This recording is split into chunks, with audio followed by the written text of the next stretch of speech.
hello friend स्वागतम जानाइছোঁ আপোনালোকক ভিভিএল লাইভলৈ আজি এটি ইম্পৰ্টেণ্ট ইনফৰমেশ্যন আপোনালোকক শ্বেয়াৰ কৰিবলৈ মই গৈ আছোঁ বৰ্তমান আপুনি চলাই থকা মোবাইল নাম্বাৰটো যদি আপোনাৰ নামত নাই বা কাৰ নামত আছে আপুনি সেয়াও নাজানে আৰু নাম্বাৰটো যদি আপোনাৰ কাৰণে ইম্পৰ্টেণ্ট হয় তেন্তে অতি সোনকালে যিকোনো অথৰাইজ ৰিটেইলাৰৰ ওচৰত গৈ নাম্বাৰটো আপুনি আধাৰ লিংক কৰাই লওক উইদিন 40 আধাৰ লিংক কৰোৱাৰ পিছত উইদিন 48 আৱাৰ্ছ নাম্বাৰটো আপোনাৰ নামলৈ আহি যাব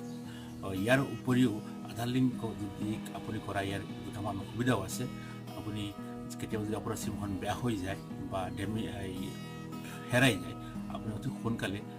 যিকোনো ৰিটেইলাৰৰ ওচৰৰ পৰা গৈ আপোনাৰ চিমখন আপুনি আকৌ সহজভাৱে ওলাব পাৰিব